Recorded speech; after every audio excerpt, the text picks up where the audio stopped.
আজকে সমগ্র মুসলিম বিশ্বে যা চলছে এবং সমগ্র পৃথিবীতে যা চলছে সেটিকে সামনে রেখে আমি বা আমরা সকলেই যদি চিন্তা করি তাহলে দেখব যে মুসলমানদের কাছে শক্তি, সামর্থ্য, রিসোর্স এগুলোর অভাব নাই। সারা পৃথিবীর সবচেয়ে বেশি মুসলমানদের কাছে আছে। সারা পৃথিবীর সবচেয়ে বেশি তেল মুসলমানদের কাছে আছে। সারা পৃথিবীর সবচেয়ে বেশি গ্যাস মুসলমানদের কাছে আছে।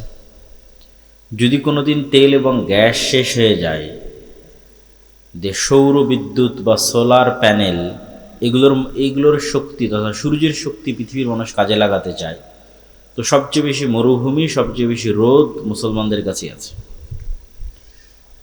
আর সবচেয়ে শীত, সবচেয়ে ঠান্ডা তাদের কাছে যারা মুসলমান নয়। তথা কোনোদিন যদি সূর্যের শক্তির ভিত্তিতেও ক্ষমতার মানদণ্ড নির্ধারিত হয়, সেখানে মুসলমানেরাও এগিয়ে থাকে। সমুদ্রের রাস্তায় যদি দেখেন, হরমুজ প্রণালী বলেন, ইয়েমেনের কোনায় যেটা আছে বাব আল মানদেব ওইটা বলেন, সুয়েজ খাল বলেন, যেগুলো সারা বিশ্বের সকল ব্যবসা বাণিজ্যের মূল কেন্দ্র, সেন্টার, এগুলো সকল প্রণালীর উপর আধিপত্য আছে মুসলমানদের। কিন্তু এত বিশাল বিশাল শক্তি, সামর্থ্য এবং ক্ষমতার মালিক হওয়ার পরেও মুসলমানেরা মাজলুম। তার সবচেয়ে বড় কারণ হচ্ছে বিভিন্ন মতবাদ দিয়ে মুসলমানদের বিভক্ত রাখা হয়েছে। জাতীয়তাবাদ দিয়ে, ন্যাশনালিজম দিয়ে, গণতন্ত্র দিয়ে, বিভিন্ন রকমের মতবাদ দিয়ে এক এক মুসলমানকে এক এক অঞ্চলে এমনভাবে বিভক্ত রাখা হয়েছে যাতে এই শক্তিগুলোকে একত্রিতভাবে মুসলমানেরা প্রয়োগ করতে না পারে এবং মুসলমানদের মধ্যেই শত্রুতাকে কন্টিনিউ করা যায়, যাতে হরমুজ প্রণালী, বাব আল মানদেব, সুয়েজ খাল একক কোনো মুসলিম নেতার হাতে না থাকে। আর যত তেল এবং গ্যাসের রিসোর্সগুলো আছে এটাও একক কোনো মুসলিম নেতার হাতে না থাকে, বিভক্ত বিভক্ত, টুকরো টুকরো। তাহলে যখন যাকে যেভাবে ইচ্ছা তখন তাকে সেভাবে ব্যবহার করা যাবে। যখন ইরাকের প্রেসিডেন্ট সাদ্দাম হোসেনের বিরুদ্ধে তাকে ধ্বংস করার দরকার হবে, তখন তার সাথে যার শত্রুতা তৈরি করার দরকার হবে। আবার যখন আর এক দেশকে ধ্বংস করার দরকার হবে, তখন তার সাথে যার শত্রুতা করার দরকার হবে। এই ডিভাইড অ্যান্ড রুল, ভাগ করো এবং শাসন করো, এই যে পদ্ধতি, তো পৃথিবীর সকল সম্ভাবনা থাকার পরেও মুসলমানেরা সবচেয়ে অসহায় এবং সবচেয়ে মাজলুম। তার অন্যতম একটি কারণ হচ্ছে যে সমস্ত ভ্রান্ত মতবাদ দিয়ে মুসলমানদের বিভক্ত রাখা হয়েছে, সেই ভ্রান্ত মতবাদগুলো। এবং দ্বিতীয় আরেকটি বড় কারণ, যদিও ইদানিং বহু বক্তব্যে আমি দাজ্জাল, ইমাম মাহদি, ইয়াজুজ মাজুজ এগুলো নিয়ে আলোচনা করেছি, সেক্ষেত্রে আমি দেখেছি মানুষের মধ্যে একটা মনের ইচ্ছা লক্ষ্য করা যায় যে মানুষ, আমার ধারণা যে সাধারণ মুসলমানদের যদি অবস্থা হয় তাহলে অন্য সব জায়গায় সকলের একই অবস্থা, যে সবাই এই মনে করে বসে আছে যে হ্যাঁ আমার তো কিছু করার দরকার নাই, ইমাম মাহদি আসবে উনিই সব করবে, ঈসা আলাইহিস সালাম আসবে উনিই সব করবে, তাহলে অন্য মুসলমানদের আর মুসলিম নেতাদের আর কোনো করণীয় নাই। এই চিন্তা যদি সুলতান মোহাম্মদ আল ফাতেহ করতেন তাহলে উনি মাটির উপর, পাহাড়ের উপর দিয়ে জাহাজ চালাতে পারতেন না। উনি কিন্তু ইস্তাম্বুল বিজয় করার সময় মাটির উপর দিয়ে জাহাজ চালাইছে, পানির উপর দিয়ে নয়। মানে যখন সকল রাস্তা বন্ধ হয়ে গেছে, যখন সবাই হাল ছেড়ে দিয়েছে যে না এবারও ইস্তাম্বুল বিজয় সম্ভব নয়, ইস্তাম্বুল বিজয় করার জন্য, তুরস্ক বিজয় করার জন্য একদম আল্লাহর নবীর যুগ থেকে সুলতান মোহাম্মদ আল ফাতেহের যুগ পর্যন্ত অসংখ্য মুজাহিদ বাহিনী চেষ্টা করেছে, কেউ পারেনি। কেন? এটা খ্রিস্টানদের সবচেয়েতে, যেমন আজকের ইতালির রাজধানী রোম, এরকম বাইজেন্টাইন এম্পায়ারের রাজধানী হচ্ছে তুরস্কের রাজধানী কনস্টান্টিনোপল, কুস্তুনতুনিয়া, ইস্তাম্বুল। এটা বিজয় করা এত সহজ নয়। তো যখন সবাই হাল ছেড়ে দিয়েছে, তখনও সুলতান মোহাম্মদ আল ফাতেহ স্বপ্ন দেখছেন যে না ইস্তাম্বুল বিজয় সম্ভব, তো যাওয়ার যে কোনো রাস্তা নাই, তবু তাহলে মাটির উপর দিয়ে জাহাজ চলবে। মাটির উপর দিয়ে কেমনে জাহাজ চলবে? তো বলে নিচে কাঠ বিছাও, কাঠের উপর তেল লাগাও, আর তার উপরে জাহাজ উঠাও, তেলের ঘর্ষণে জাহাজ টেনে নিয়ে যাও। তেলের ঘর্ষণে জাহাজ টেনে নিয়ে গিয়ে এমন জায়গায় জাহাজ নামাও যেখানে শত্রু কল্পনাও করেনি যে এখানে জাহাজ নামতে পারে। তো উনি যদি চিন্তা করতেন যে না, ইস্তাম্বুল বিজয় করার কাজ তো ইমাম মাহাদির, কেন হাদিসে কিন্তু আছে যে কিয়ামতের পূর্ব মুহূর্তে ইস্তাম্বুল বিজয় হবে। তো ইস্তাম্বুল বিজয়ের কাজ যেহেতু ইমাম মাহাদির, তা আমার করে কি লাভ? আমার করে তো কোনো লাভ নাই। আর সুলতান সালাহুদ্দিন আইয়ুবী যদি মনে করতেন যে মসজিদে আকসা আমি আর কি করতে বিজয় করবো, এই তো ইমাম মাহাদির কাজ, তাহলে এখনো ওই খ্রিস্টান ক্রুসেডারদের হাতেই মসজিদে আকসা থাকত। তো রাসূলুল্লাহ সাল্লাল্লাহু আলাইহি ওয়াসাল্লাম আমাদের যে থিওরি শিখিয়েছেন, সেই থিওরিটা হচ্ছে, তোমরা যদি দেখো যে সূর্য পশ্চিম দিকে ঠিকই উঠে গেছে, মানে কিয়ামত হয়ে গেছে, তারপরেও যদি তোমার হাতে একটা গাছের চারা থাকে তাহলে ওটাকে লাগাও। এর নাম হচ্ছে প্রোডাক্টিভিটি। মানে অলস হাত ছেড়ে দিয়ে বসার কোনো সুযোগ নেই। সদা সর্বদা নিজের সময়কে কাজে লাগানো, উঁচু হিম্মত, সৎ সাহস এবং নেতৃত্বের গুণ, এটা কাজে লাগিয়ে সামনের দিকে এগিয়ে যাওয়া। জি না, আপনি হাতের সাথে হাত লাগিয়ে বসে রাখলেন, যেখানে পশ্চিম দিকে সূর্য উঠে গেছে, তখন রাসূল সাল্লাল্লাহু আলাইহি ওয়াসাল্লাম বলতেছে না, তোমার হাতে যদি কোনো বীজ থাকে, চারা থাকে, রোপণ করার মতো করো। মানে শেষ সময় পর্যন্ত আমল বা চেষ্টা অব্যাহত রাখতে হবে। এটাই মুসলমানদের কাজ। কেননা কেউ জানে না কখন ইমাম মাহদি আসবে, কখন দাজ্জাল আসবে, কখন কিয়ামত হবে, নির্ধারিত সময় কেউ জানে না। হবে এ কথা ঠিক, হবেই হবে, এটাই নিশ্চিত, কিন্তু ওটার অপেক্ষায় আপনার আর কোনো কাজ নাই, এটা হলো না। তথা আমাদের ইয়াং জেনারেশন, আমাদের মুসলিম উম্মাহ, তাদের কাজ আছে, জ্ঞানে বিজ্ঞানে তাদেরকে সামনের দিকে এগিয়ে যেতে হবে এবং চেষ্টা অব্যাহত রাখতে হবে। যেই মুহূর্তে মুসলমানদের হাতে মোগল সাম্রাজ্য এবং যেই মুহূর্তে উসমানী খেলাফত, এই সুলতান মোহাম্মদ আল ফাতেহেরই পরবর্তীতে উসমানী খেলাফত আরও বৃহৎ আকার ধারণ করে তুরস্ক থেকে, সেই মুহূর্তে ইউরোপ জ্ঞান এবং বিজ্ঞান চর্চা কেবল শুরু করছে। 1800 শতক, 1700 শতক কেবল জ্ঞান বিজ্ঞানের চর্চা শুরু করেছে। নতুন নতুন কামান, গোলা বারুদ, গুলি, ঠিক আছে, এগুলো, তারপরে যুদ্ধ জাহাজ, এগুলো কেবল নতুন নতুন আবিষ্কার করতেছে। তো তখন যদি মুসলমানেরা, এই উসমানীয় খেলাফতের মুসলমানেরা অথবা ভারতের মোগল শাসকেরা চিন্তা করতে যে না, আমরাও জ্ঞান এবং বিজ্ঞানে বিনিয়োগ করব, এরা এটা করে, তখন ওই ওসমানী শাসকেরাও এবং মোগল শাসকেরাও এরা সব টাকা পয়সা ব্যয় করেছে বিশাল বিশাল ইমারত তৈরিতে, কারুকার্য খচিত তাজমহল, মসজিদ, আরো প্রাসাদ, ভবন, উন্নত উন্নত ইঞ্জিনিয়ারিং, শৈল্পিক কেমনে বিল্ডিং বানানো যায়, এটার পিছনে সব টাকা পয়সা শেষ করে দিয়েছে। তো তাজমহলের পিছনে যা টাকা ব্যয় করেছে, ওই টাকা যদি ভারতের মুসলমানদের সন্তানদের জ্ঞানের পিছনে ব্যয় করা হতো, তাহলে হয়তো মুঘল সাম্রাজ্যের পতন নাও হতে পারতো। আল্লাহু আলাম, আল্লাহ ভালো জানে। হয়তো যখন ব্রিটিশরা এই দেশে এসেছিল, তখন হয়তো তাদের মতো শক্তি সামর্থ্য মুসলমানদেরও থাকতো লড়াই করার মতো। তো একই অবস্থা আজকে মুসলমানদের বিরাজ করছে। এই যে মুসলমানদের তেল আছে, গ্যাস আছে, টাকা পয়সা আছে, রিসোর্স আছে, সমুদ্রের প্রণালী আছে, কিন্তু এই টাকা পয়সাগুলো মুসলমানরা কি করতেছে? বিশাল বিশাল উঁচু উঁচু বিল্ডিং, পর্যটন খাত, যে আমরা পর্যটন খাতকে উন্নত করব, পর্যটন খাতের পিছনে ব্যয় করব, মানুষ আসবে ঘুরতে, এখান থেকে আমরা ইনকাম করব। এই যেটার পিছনে ব্যয়, জ্ঞান এবং বিজ্ঞান শিখার পিছনে কোনো ব্যয় আছে, কিন্তু ওই মাপের ব্যয় নাই যে না, আমার মূল টার্গেট জ্ঞান বিজ্ঞান। তো কিরকম ভয়াবহ পরিস্থিতির মুখোমুখি হতে পারে মুসলমানেরা, তা তো চোখের সামনেই দেখা যাচ্ছে। তো এই জন্য আমাদেরও নিজ নিজ সাধ্যের জায়গা থেকে যে না, হ্যাঁ, আমি আমার জায়গা থেকে কি করতে পারি, আমাদেরকেও আমাদের জায়গা থেকে দুটো কাজ করতে হবে।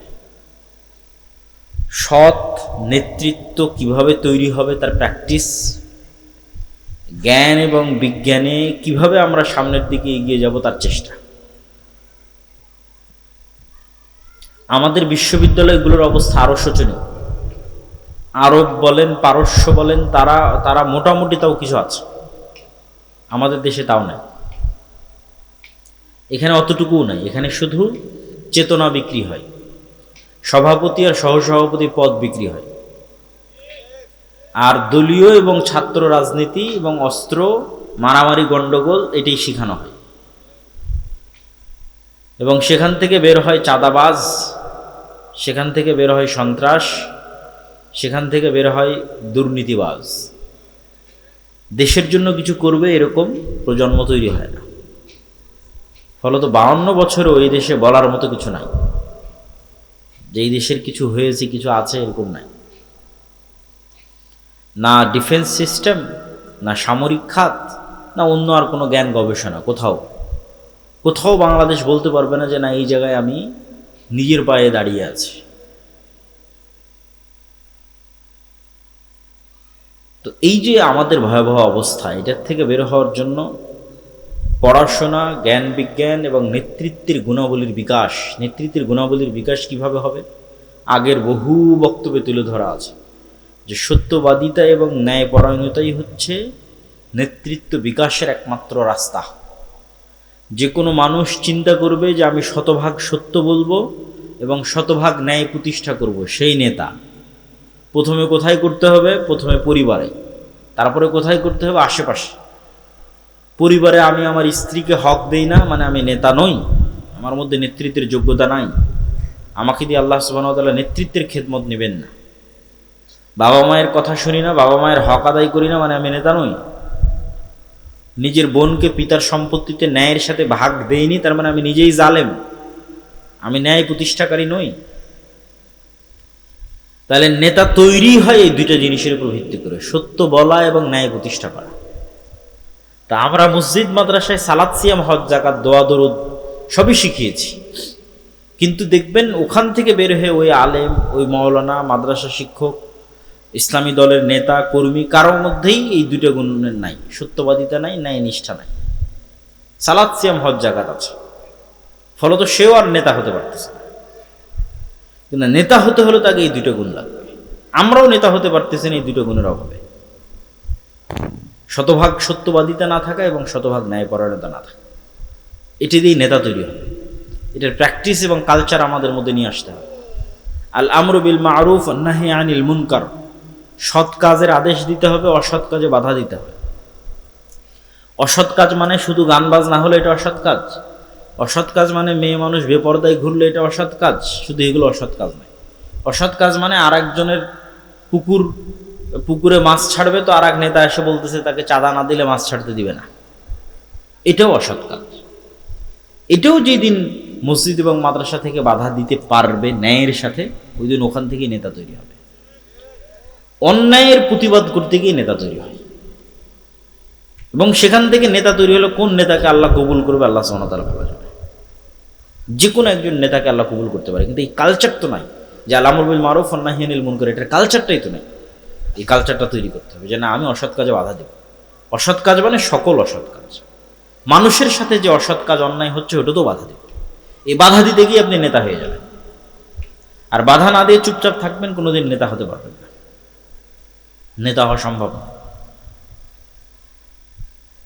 আর জ্ঞান এবং বিজ্ঞানের ক্ষেত্রে অন্তত ন্যূনতম আমাদের যে মসজিদগুলো আছে, এই মসজিদগুলোকে তো আমরা অন্তত জ্ঞানের কেন্দ্র তৈরি করতে পারি। ইসলামে মসজিদ শুধুমাত্র 5 ওয়াক্ত সালাতের জন্য তারপর বন্ধ, এরকম ইতিহাস নাই। রাসূল সাল্লাল্লাহু আলাইহি ওয়াসাল্লামের যুগেও ছিল না, তার আগেও ছিল না। ইসলামে মসজিদই হচ্ছে সোশ্যাল কালচারাল সেন্টার, এবং এটা আমি আরো ভালোভাবে ফিল করেছি। ইউরোপ এবং আমেরিকায় অনেক জায়গায় দেখবেন মসজিদ নামে অনুমোদন নাই, সব জায়গায় কালচারাল সেন্টার নামে অনুমোদন। Islamic cultural centre, Mohammadia cultural centre, সালাফি কালচার, ওটা কিন্তু মসজিদ। কিন্তু গভর্নমেন্ট থেকে পারমিশন নিয়েছে কি হিসেবে? কালচারাল সেন্টার হিসেবে। তার মানে গভর্নমেন্টের দৃষ্টিতে এই মসজিদটা একটা কালচারাল সেন্টার। এইটাই ইউরোপ আমেরিকার গভর্নমেন্টের রুলস অনুযায়ী যে হ্যাঁ এটা একটা কালচারাল সেন্টার, মুসলমানরা তাদের কালচার প্র্যাকটিস করবে কোথায়? মসজিদে, ফলত এটা কালচারাল সেন্টার, কমিউনিটি। কিন্তু আমরাই সেই মসজিদকে বানিয়ে দিয়েছি যে না, এখানে শুধু 5 ওয়াক্ত সালাতের পরে এটা অফ হয়ে যাবে, অথবা শুধু লাশ বহনের খাটলি থাকবে, অথবা শুধু ঈদুল ফিতর এবং ঈদুল আজহায় গোস্ত এবং চাউল বন্টন হবে। কিন্তু আসলে হওয়া উচিত ছিল, মসজিদের সবচেয়ে বড় কাজ হওয়া উচিত ছিল যে মসজিদে শিক্ষার ব্যবস্থা থাকবে, জ্ঞান বিতরণের ব্যবস্থা থাকবে। ইসলাম যতটা জ্ঞান ভিত্তিক দিন, আর পৃথিবীতে কোনো দিন এতটা জ্ঞান ভিত্তিক নয়। কোরআন যতটা জ্ঞান ভিত্তিক কিতাব, পৃথিবীতে আর কোনো কিতাব এত জ্ঞান ভিত্তিক নয়। কিন্তু হতভাগা আমরা, যে আমরাই মুসলমান হয়ে কোরআন পড়ে জ্ঞান থেকে দূরে চলে গেছি, জ্ঞান চর্চা থেকে দূরে চলে গেছি। যে ইসলামী দল বলেন, সংগঠন বলেন, ইয়াং জেনারেশন বলেন, সবাই জালসা করতে পারদর্শী, মিছিল করে লিল্লাহে তাকবীর আল্লাহু আকবার দিতে পারদর্শী, জীবন দিতে পারদর্শী। ভাই আমি আল্লাহর জন্য, আল্লাহর রাস্তায় জীবন দিতে চাই, কিন্তু জ্ঞানী এবং যোগ্য হতে চায় না। আল্লাহর রাস্তায় জীবন দিয়ে দিবে, কিন্তু জ্ঞানী যোগ্য হবে না। তা আল্লাহর রাস্তায় জীবন তো আগেও দিয়েছ, এখনো দিচ্ছ, পরেও দিবা। কিন্তু জুলাইয়ে জীবন দিয়ে ক্ষমতা কারা নিয়ে গেছে? তোমার উত্তরসূরিরা না। কেন? তোমার উত্তরসূরিরা যোগ্য ছিল না, জ্ঞানী ছিল না। যারা জ্ঞানী এবং যোগ্য ছিল, বামপন্থী, ওরা নিয়ে গেছে। তাহলে জীবন দিয়ে কোনোদিন ক্ষমতা পাওয়া যায় না। তুমি জীবন দিবা, ক্ষমতা আর একজন নিয়ে যাবে। তাহলে তোমাকে ওই যোগ্যতা এবং জ্ঞানের জায়গাগুলোতে ঢুকতে হবে। তোমার মিডিয়া কোথায়? মুসলমানদের পক্ষে কথা বলবে, এই মিডিয়া কই? এই মিডিয়ার জন্য তার জীবন দেওয়া লাগবে না, এই মিডিয়া তৈরি করার জন্য জ্ঞান এবং যোগ্যতা লাগবে। মুসলমানদের একটা ইংরেজি মিডিয়া থাকবে, আরবি মিডিয়া থাকবে, সেটা কই? এটার জন্য জীবন দেওয়া লাগবে না, এটার জন্য জ্ঞান এবং যোগ্যতা লাগবে। ব্রাকের মতো মুসলমানদের কোনো অর্থনৈতিক প্রতিষ্ঠান নাই, কই? এটার জন্য জীবন দেওয়া লাগবে না, জ্ঞান এবং যোগ্যতা লাগবে।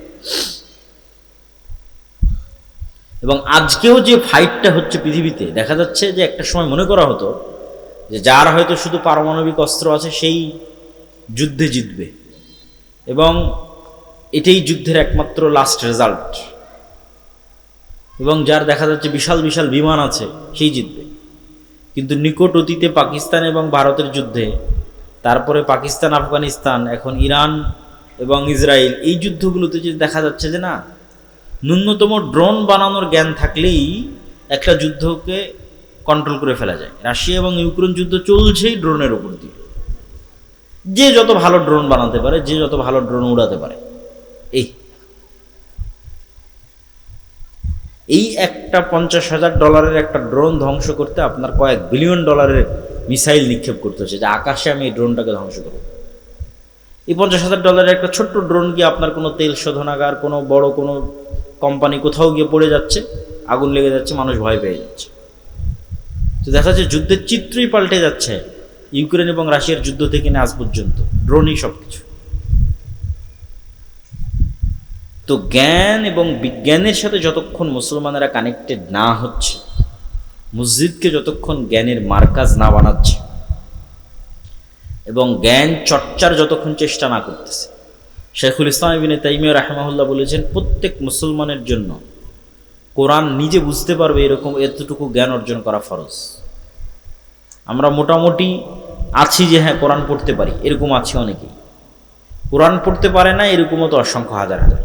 কিন্তু কোরআন যে নিজে পড়ে বুঝবে এরকম জ্ঞান শুধু মাদ্রাসার ছাত্রদেরই আছে, তাও অনেক অল্প। মাদ্রাসাতেও যারা পড়ে তাদের অনেকে ভালো বোঝে না। অথচ ইবনে তাইমিয়া রাহিমাহুল্লাহ বলছে এটা প্রত্যেক মুসলমানের উপর ফরজ, যে সে কোরআন নিজেই বুঝবে, অন্তত আরবিটা বুঝতে পারবে। নাহলে তো পরিবর্তন হবে না। পরিবর্তন হওয়ার জন্যই আল্লাহ কোরআন দিয়েছে, আপনার অন্তরে প্রভাব বিস্তার করার জন্যই আল্লাহ সুবহানাহু ওয়া তাআলা কোরআন দিয়েছে। এটা যদি আপনি যতক্ষণ নিজে ফিল এবং অনুভব না করতে পারবেন, আপনি হেদায়েতের রাস্তা পাবেন না।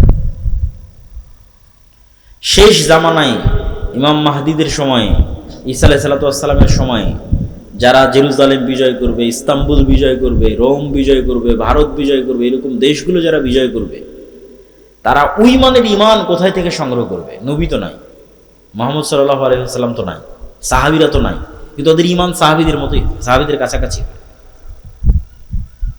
মদিনার সর্বশ্রেষ্ঠ ইমানওয়ালা মানুষগুলো বের হয়ে আসবে, কেমনে তারা ইমানটা তৈরি করবে? কোরআন দিয়ে।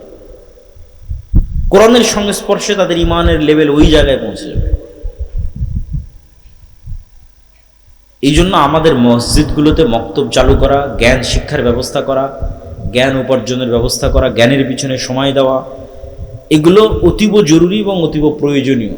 এবং এই যে যা অর্থ আমরা জালসা সম্মেলনের জন্য ব্যয় করে থাকি, এই অর্থের একটা অংশ যদি আপনি ইমামের বেতন বাড়ানোর জন্য ব্যয় করেন, এই অর্থের একটা অংশ যদি ইমামকে ভালো প্রশিক্ষণ দেওয়ার জন্য ব্যয় করেন, এই অর্থের একটা অংশ যদি ওই ইমামকে প্রশিক্ষণ দিয়ে গ্রামে মক্তবের বাচ্চাদের কেমনে শতভাগ মক্তবে বাচ্চাদের উপস্থিত করানো যায়, তার পুরস্কার প্রতিযোগিতা, ওগুলোর পিছনে ব্যয় করেন, তাহলে আপনার এই জালসা করে যা উপকার হয়েছে তার চেয়ে 10 গুণ 100 গুণ বেশি উপকার হবে।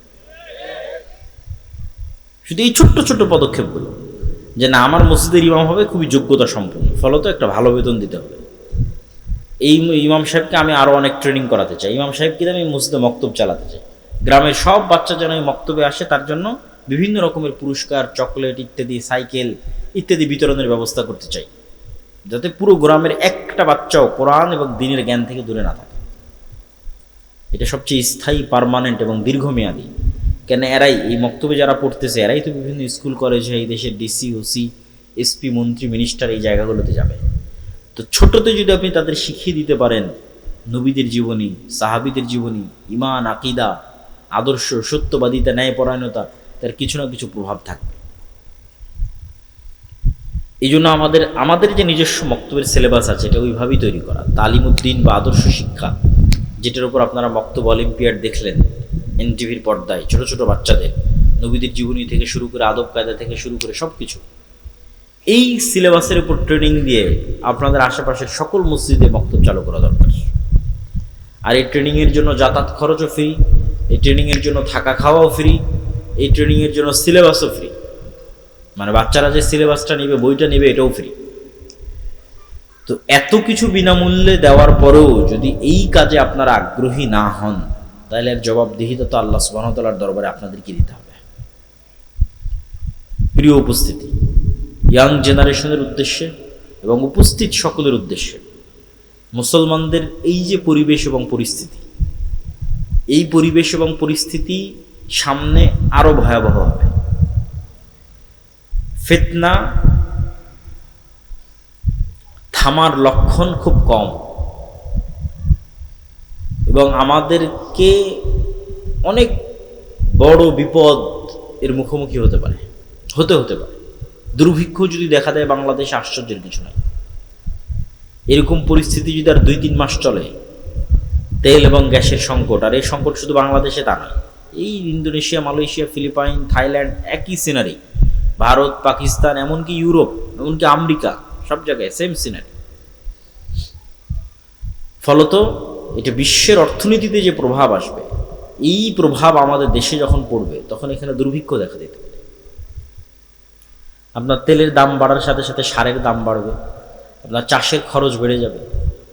ফলত সকল দিক থেকে আমরা একটা বিপদ মুহূর্ত এবং ফিতনাময় মুহূর্তের দিকে পড়ে যাব। এবং এই শেষ জামানাগুলোতে দাজ্জাল বা দাজ্জালীয় শক্তির যে ফিতনা, এই ফিতনা থেকে বাঁচার একটাই উপায়, এটা বলে আমার বক্তব্যের শেষের দিকে চলে যাব, যে এইরকম ভয়ঙ্কর মুহূর্তগুলোতে আপনি কীভাবে ফিতনা থেকে বাঁচবেন। আজকে যদি আমি আপনাকে বলি, মানে আমাকেও যদি কেউ বলে যে ভাই তুমি যদি এই কথা মানো তাহলে তোমার গাড়িতে তেল দিব, তা আমি তো মনে হয় সন্দেহে পড়ে যাব যে এই কথা মেনে নিয়ে তেল নেওয়াই ভালো। তো এর চাইতে ভয়ঙ্কর ঘটনা তো দাজ্জাল ঘটাবে। এই তেল নয়, দাজ্জাল বলবে আকাশ বৃষ্টি বন্ধ করে দেবে, জমিন ফসল বন্ধ করে দিব, হয় আমাকে রব মানো, নাহলে আকাশের বৃষ্টি বন্ধ, জমিনের ফসল বন্ধ। এখন যদি আপনাকে বলি যে ভাই তুমি এই কাজ না করলে তোমার তেল নাই, তোমার মোটরসাইকেলে তেল নাই, তোমার গাড়িতে তেল নাই, তো সবাই যে ইমান বিক্রি করে দেবে, কয়জন ইমান নিয়ে থাকবে? তো এই ফিতনার সময়গুলো আমাদের ইন্ডিকেট করছে, বুঝাচ্ছে যে আপনি কিভাবে ফিতনা থেকে বেঁচে থাকবেন। ফিতনা থেকে বেঁচে থাকার জন্য 2টা রাস্তা ছাড়া আর কোনো রাস্তা নেই আমার জানা নাই, যে ফিতনার সময় আমরা ফিতনা থেকে বেঁচে থাকবো। 1, পরকালের প্রতি অগাধ আস্থা, যেন আমি পরকালই আছি, পরকাল যেন দেখে নিয়েছি, পরকাল যেন আমি স্বাদ আস্বাদন করে নিয়েছি। আমি যেন মারা গেছিলাম, মৃত্যুবরণ করে জান্নাত জাহান্নাম কবর ঘুরে তারপরে আবার দুনিয়াতে এসেছি। পরকালের প্রতি এই লেভেলের অগাধ আস্থা। আব্দুর রহিম যে মৃত্যু এবং কবরের বর্ণনা শোনাচ্ছিল, জান্নাত জাহান্নামের বর্ণনা শোনাচ্ছিল, এটার প্রতি যতক্ষণ অগাধ আস্থা তৈরি না হবে ততক্ষণ আপনি দুনিয়া বিসর্জন দিতে পারবেন না। দুনিয়া তখনই বিসর্জন দিতে পারবেন যখন জান্নাতে আপনার জায়গাটা দেখতে পাবেন যে হ্যাঁ, জান্নাত হচ্ছে আসল জীবন। অমাল হায়াতুদ দুনিয়া ইল্লা লাইবুন ওয়া লাহু, দুনিয়া তো খেল তামাশা মাত্র। ওমা ইনদাল্লাহ খায়রুন ওয়া বাক, আল্লাহর নিকটে যা আছে ওটাই উত্তম এবং ওটাই চিরস্থায়ী, তথা পরকাল। এই পরকাল দেখতে পাওয়ার কারণে আসহাবুল উখদুদের সম্ভব হয়েছিল আগুনে ঢুকে যাওয়া। সূরা বুরুজের মধ্যে আসসামা ইযাতিল বুরুজ আল ইয়াউমিল মাউউদ ওয়া শাহিদু ওয়া মাশহুদ কুতিলা আসহাবুল উখদুদ, যে তাদের বলা হলো হয় ঈমান ছাড়ো না হয় আগুনে ঢোকো। তো ওরা আগুনে ঢুকে গেছে। তো কেমনে সম্ভব যে আপনি আগুনের মধ্যে স্বেচ্ছায় ঢুকে জ্বলে পুড়ে যাবেন? তখনই সম্ভব যখন আপনি আগুনের মধ্যে জান্নাত দেখতে পাবেন, আর ওই আগুন থেকে পিছনে যখন জাহান্নাম দেখতে পাবেন। যে আমি যদি আগুনে না ঢুকি, ঈমান ত্যাগ করি, তাহলে পিছনে আমার বাড়ি ঘরে আসলে জাহান্নামের আগুন অপেক্ষা করছে। এটা যখন আপনি স্বচক্ষে দেখতে পাবেন যে এই সামনে যে আগুন জ্বলতেছে এটা তো জান্নাত, তখন ঢুকে যাবে। এই সেম ঘটনা দাজ্জাল ঘটাবে, বলবে দাজ্জালের জান্নাত জাহান্নাম, দাজ্জালের জাহান্নাম জান্নাত। পরকালের প্রতি অগাধ আস্থা ছাড়া আপনি ঈমান বাঁচাতে পারবেন না। সামান্য কিছুর বিনিময়ে ঈমান বিক্রি করে দেবেন, 1 টাকা অবৈধ 1 টাকার লোভে, সামান্য অর্থের লোভে, সামান্য ফসলের লোভে, সামান্য খাবারের লোভে। আর যখন আপনি মাটি কামড়ে পড়ে থাকবেন যে না খেয়ে মরে যাব, কিন্তু ঈমানের উপর মারা যাব, কারণ এটাই আলটিমেট সফলতা, সর্বোচ্চ সফলতা। ঈমানের উপর মরতে পারা এটাই সফলতা, দুনিয়া অর্জন করা সফলতা নয়। তাহলে পরকালের উপর অগাধ আস্থা ছাড়া শেষ জামানার ফিতনা থেকে বাঁচা সম্ভব নয়। 2, আল্লাহর ক্ষমতা এবং শক্তি সম্পর্কে জ্ঞান অর্জন। আল্লাহর ক্ষমতা, শক্তি, সাহায্য, তাওহীদ, এগুলো দিয়ে কোরআন পরিপূর্ণ। 3, সালাতের উপর অটল থাকা। তাওহীদ কত গুরুত্বপূর্ণ যে ইব্রাহিম আলাইহিস সালাতু ওয়াস সালাম আল্লাহ সুবহানাহু ওয়া তাআলার নিকটে দোয়া করছেন, রব্বি জাআল হাযাল বালাদা আমিনা ওয়াজনুবনি ওয়া বানিয়া আন না'বুদাল আসনাম। হে আল্লাহ, এই মক্কা শহরকে নিরাপদ করে দেন, আর আমার পরবর্তী বংশধর যেন কেউ মূর্তি পূজক না হয়, মানে শিরক না করে। আরো একটা দোয়া কি করছেন, রব্বি জাআলনি মুকিমাস সালাহ ওয়া মিন যুররিয়াতি। আল্লাহ, আমি যেন কোনোদিন বেনামাজি না হই, আমার পরবর্তী বংশধর যেন বেনামাজি না হয়। তাহলে পরকালের উপর অগাধ আস্থা, আল্লাহর উপর ঈমান এবং সালাত, এই 3টে জিনিস যদি মুসলমান মজবুত ভাবে আঁকড়ে ধরে থাকে, তাহলে পৃথিবীর কোনো শক্তি মুসলমানদের পরাজিত করতে পারবে না। পরাজিত করতে না পারা মানে এই নয় যে আপনাকে ক্ষমতার থেকে ফেলে দিল। পরাজিত করতে না পারা মানে আপনার ঈমান কিনতে পারেন, এটাই পরাজিত না করা। কেননা দাজ্জাল যখন আসবে, সব ক্ষমতা তো দাজ্জাল নিয়েই নিবে। তাহলে কি মুমিনরা পরাজিত হয়ে গেল? সব ক্ষমতা যে দাজ্জাল নিয়ে নিল, তো মুমিনরা পরাজিত হয়ে গেল? আল্লাহর নবী বলছেন, শামের আকাবা, শামের গিরিপথের মধ্যে একদল মুসলমান অপেক্ষা করবে, যারা ক্ষুধার তাড়নায় তাদের ধনুক পর্যন্ত জ্বালিয়ে খাবে। দাজ্জালের ফিতনার সময় কোনো খাবার থাকবে না। তো ওই মুমিন মুসলমানেরা পরাজিত না, ওর ঈমান যে দাজ্জাল কিনে নিতে পারেনি, এটাই হলো ওদের সফলতা। ওরা বিজয়ী, দাজ্জাল পরাজিত। তা আপনি সালাতের উপর অটল আছেন, ঈমানের উপর অটল আছেন, এবং পরকাল দেখতে পাচ্ছেন। এবং কেননা মৃত্যু মুসলমানদের কাছে একটি কাঙ্ক্ষিত বিষয়। মৃত্যু মুসলমানদের কাছে অকাল নয়, মৃত্যু মুসলমানদের কাছে ভীতির নয়, মৃত্যু মুসলমানদের কাছে ছটপট করে বাঁচার জন্য নয়। মৃত্যু মুসলমানদের কাছে অগ্রিম প্রস্তুতি, মরা ব্যর্থতা নয়। যারা 200 মানুষ মারা গেল, 5000 মানুষ মারা গেল, 72,000 মানুষ গাজায় মারা গেছে, এটা ব্যর্থতা নয়। মরার জন্যই তো পৃথিবীতে আসা হয়েছে। পৃথিবীতে তো আমরা এসেইছি মরার জন্য। যদি মরা এতই ভয়ঙ্কর ভয়াবহ কিছু হতো, তাহলে সাহাবীরা আর জিহাদ করতেন না, রাসূল সাল্লাল্লাহু আলাইহি ওয়াসাল্লাম আর জিহাদ করতেন না, যুদ্ধ করতেন না, শহীদ হতেন না। তো যুদ্ধ অবতীর্ণই হয়েছে শহীদ হওয়ার জন্য। তাহলে মৃত্যু অত্যন্ত স্বাভাবিক এবং অতিকাঙ্ক্ষিত একটি বিষয়, যদি সেটি নাফসে মুতমাইন্না হয়। ইরজিই ইলা রাব্বিকি রাযিয়াতাম মারজিয়া, যে প্রস্তুত আল্লাহর সাথে সাক্ষাতের জন্য, যে প্রস্তুত আল্লাহর কাছে ফিরে যাওয়ার জন্য। ওর তো এটাই আনন্দ যে সে মৃত্যুবরণ করবে, এটাই তো আনন্দ। কেন আজ থেকে 10 দিন পর তো মৃত্যুবরণ করতেই হবে, আজ থেকে 50 দিন পর তো মৃত্যুবরণ করতেই হবে। তাহলে মৃত্যুর ভয়ে মুসলমান কিছু করে ফেলবে, এটা অসম্ভব। বরং মুসলমান মৃত্যুকেই আলিঙ্গন করবে, কিন্তু তার ঈমান, তার সালাত, তার পরকালের প্রতি বিশ্বাস, এগুলো বিসর্জন দিবে না, এটাই শান্তি। এই জন্য 1 টাকাও অবৈধ অর্থের প্রতি লোভ থাকা যাবে না। আপনার যদি 1 টাকা অবৈধ অর্থের প্রতি লোভ থাকে, আপনি পৃথিবীর এই ফিতনা থেকে বাঁচতে পারবেন না। দাজ্জালের ফিতনা থেকে বাঁচা আপনার পক্ষে সম্ভব নয়। কেন আপনি ওই 1 টাকা অবৈধভাবে উপার্জন করেছেন, মানে আপনি 1 টাকার কাছে বিক্রি হয়ে যাবেন। এই জন্য আপনি 1 টাকা অবৈধভাবে উপার্জন করেছেন।